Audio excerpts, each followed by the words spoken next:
ஸ்ரீ சரபர் காயத்ரி ஓம் மகாபுருஷாய வித்மகே தபோமயாய தீமஹி தன்ன சர்வ பிரசோதயாத். ஐயப்பன் காயத்ரி ஓம் பூதநாதாய வித்மகே பவபுத்ராய தீமஹி தன்னோ சாஸ்தா பிரசோதயாத்.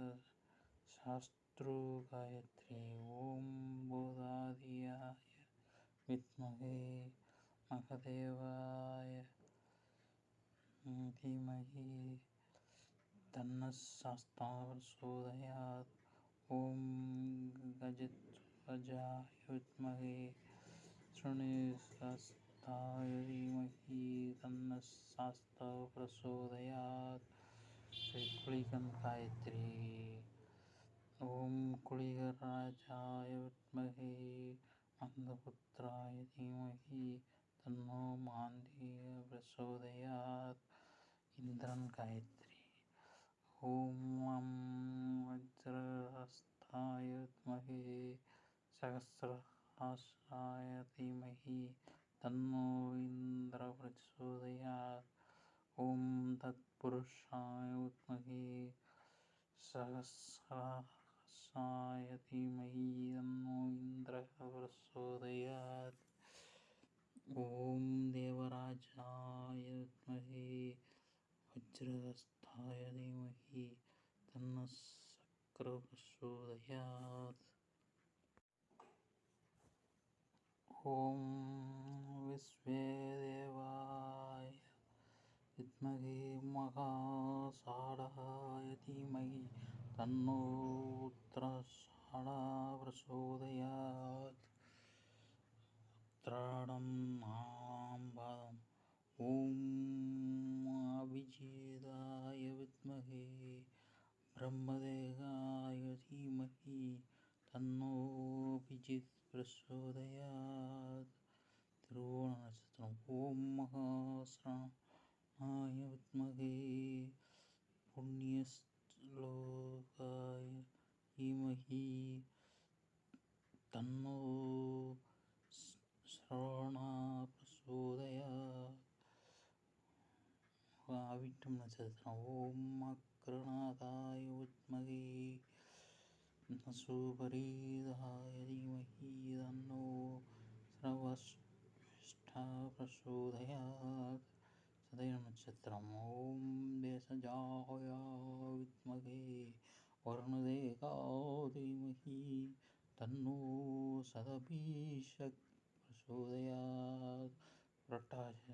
பூரட்டாதி நட்சத்திரம் ஓம் தேஜஸ்கராய வித்மகே அஜயபாதாய தீமஹி தன்னோ பூர்வரோஷ்டபத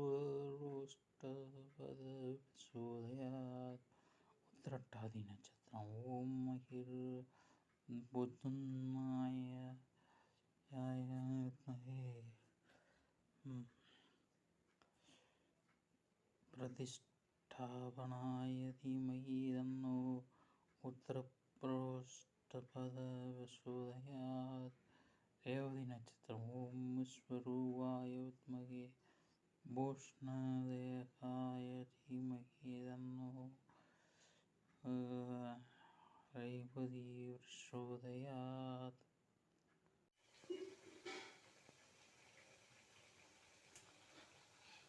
வாழைக்காய் இப்படி வெட்டிக்கோங்க. தேவையான அளவு மாவு வச்சுக்கோங்க. அதை முக்கி அப்படியே எண்ணெயில் பொரிச்சிடுங்க. இதான் வாழைக்காய் பஜ்ஜி. வெங்காயத்தை அப்படியே இதில் மாவில் போட்டுட்டு அதை சின்ன சின்னதாக உருட்டி அப்படியே பொரிச்சிடுறோம். வெங்காய பண்டா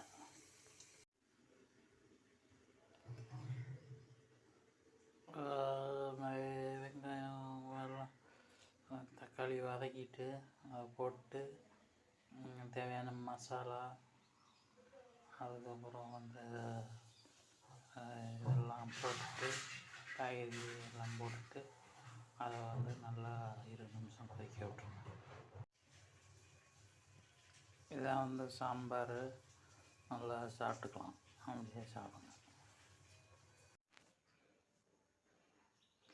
கொத்தமல்லி, கொஞ்சம் கருவேப்பிலை, அதுக்கப்புறம் தேங்காய், வெங்காயம், பூண்டு, கொஞ்சம் உளுந்தம்பருப்பு எல்லாம் போட்டு நல்லா வதக்கிடுங்க. வதக்கினதுக்கப்புறம் இப்படி தான் இருக்கும். இப்படி பச்சை மிளகாவும் இருக்குது, அதையும் வச்சு அப்படியே வதக்கணுங்க.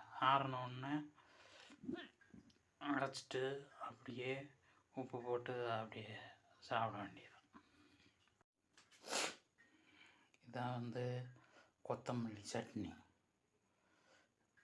இது சாப்பிட்றதுக்கு நல்ல சுவையாக இருக்கும். இதை வெங்காயம், தக்காளி, புளி, அதுக்கப்புறம் காஷ்மீரி மிளகாத்தூள் எல்லாம் போட்டு வதக்கிடுங்க. இதை அரைச்சா தக்காளி சட்னி கிடைக்கும். இதான் தக்காளி சட்னி. அப்படியே சாப்பிட்றதுக்கு சுவையாக இருக்கும்.